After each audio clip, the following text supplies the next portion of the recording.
O Lar Adventista, capítulo 25. O cuidado das crianças necessitadas. Crianças órfãs. Muitos pais que morreram na fé, repousando na eterna promessa de Deus, deixaram seus amados na plena confiança de que Deus cuidará deles. E como o Senhor toma providências em favor desses desamparados seres? Ele não opera um milagre enviando maná do céu, não manda que os corvos lhes deem o sustento, mas opera um milagre sobre o coração humano, expulsando da alma o egoísmo e franqueando as fontes da benevolência. Ele prova o amor de seus professos seguidores, confiando-lhes a eterna compaixão os entes desamparados. Que abram o coração e o lar a essas crianças, aqueles que têm o amor de Deus.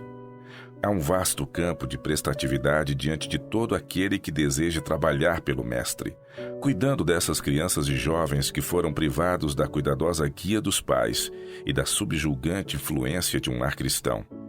Muitos deles têm herdado maus traços de caráter e, se deixados a crescer na ignorância, se entregarão a associações que levam ao vício e ao crime. Essas crianças sem futuro necessitam ser postas em posição favorável para a formação de um caráter reto, a fim de que se tornem filhos de Deus. Responsabilidade da Igreja. Crianças sem pai nem mãe são postas nos braços da Igreja, e Cristo diz a seus seguidores: Tomai essas crianças desprotegidas e trazei-as a mim, e recebereis vosso salário. Tenho visto muita manifestação de egoísmo nestas coisas.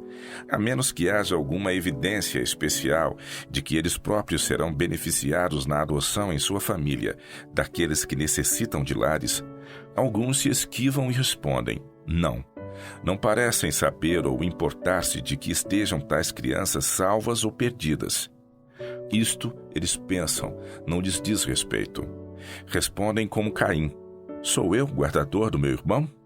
Não estão dispostos a enfrentar o inconveniente e a fazer qualquer sacrifício pelos órfãos e indiferentemente lançam-nos aos braços do mundo, que às vezes está mais disposto a recebê-los do que esses professos cristãos. No dia de Deus se fará inquirição quanto àqueles que o céu lhes deu a oportunidade de salvar. Mas desejaram ser excluídos e não se dispuseram a fazer a boa obra, a menos que esta se lhes tornasse proveitosa. Tem-se-me mostrado que os que recusam estas oportunidades para fazer o bem ouvirão de Jesus: quando a um destes pequeninos o não fizestes, não fizestes a mim. Apelo a casais sem filhos. Alguns que não têm filhos deviam aprender a amar filhos alheios e cuidar deles. Podem eles não ser chamados a trabalhar em campos estrangeiros, mas podem ser chamados a trabalhar na própria localidade em que vivem. Em lugar de dar tanta atenção a bichinhos domésticos, esbanjando afeição com mudos animais, empreguem seus talentos com seres humanos, os quais têm um céu para conquistar e um inferno de que fugir. Deem sua atenção a criancinhas cujo caráter podem moldar segundo a semelhança divina. Dedicai vosso amor aos pequenos sem lar que vos estão ao redor. Em lugar de cerrar o coração aos membros da família humana, vede quantos desses pequenos sem lar podeis levar na doutrina e admoestação do Senhor. Há abundância de trabalho a todo o que deseje fazê-lo. Empenhando-se neste setor de atividade cristã, a Igreja pode crescer em número de membros e enriquecer no espírito. A tarefa de salvar os que não têm lar e os órfãos é responsabilidade de cada um. Se os que não têm filhos e a quem Deus fez mordomos de recursos abrissem o coração para amparar crianças que necessitam de amor, cuidado e afeição e de serem ajudadas com os bens deste mundo, poderiam ser muito mais felizes do que são hoje. Sempre que jovens sem o compassivo cuidado de um pai e o terno amor de uma mãe estiverem expostos à corruptora influência destes últimos dias, é dever de alguém suprir o lugar de pai e mãe para com alguns deles. Aprenda-se a prover-lhes amor, afeição e simpatia. Todos aqueles que professam ter um Pai no céu, de quem esperam que deles cuide e finalmente os leve para o lar que lhes preparou, devem sentir a solene obrigação de ser amigos dos que não têm amigos e pais dos órfãos, de ajudar as viúvas e ser de utilidade prática neste mundo em benefício da humanidade. Devem as esposas de pastores adotar filhos?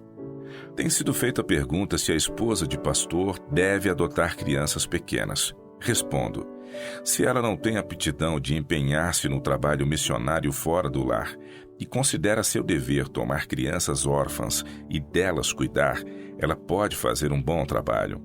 Mas seja a escolha feita primeiro entre filhos de pais guardadores do sábado. Deus abençoará homens e mulheres que de boa vontade partilham o seu lar com os que não o têm. Mas se a esposa do pastor pode desempenhar parte pessoal na obra de educar a outros, deve ela consagrar suas faculdades a Deus como uma obreira cristã.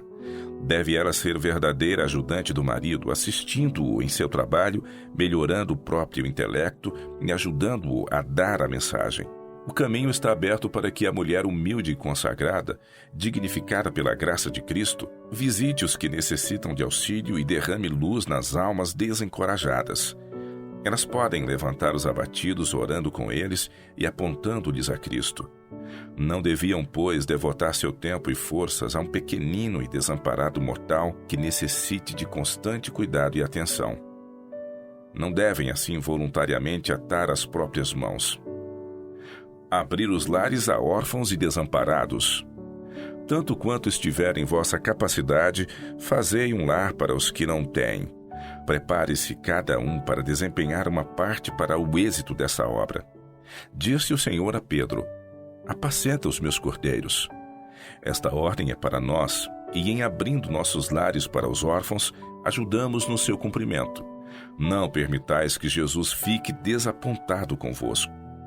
Tomai estas crianças e apresentai-as a Deus como perfumada oferenda.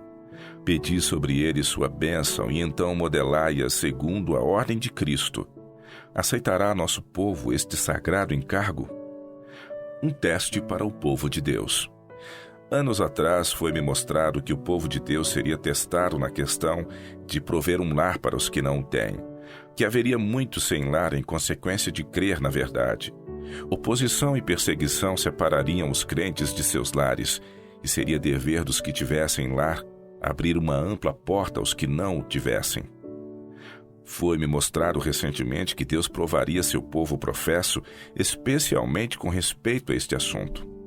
Cristo se tornou pobre por amor de nós, para que por sua pobreza enriquecêssemos. Fez um sacrifício a fim de que pudesse preparar um lar aos que peregrinos e estrangeiros no mundo procuram uma pátria melhor, isto é, a celestial.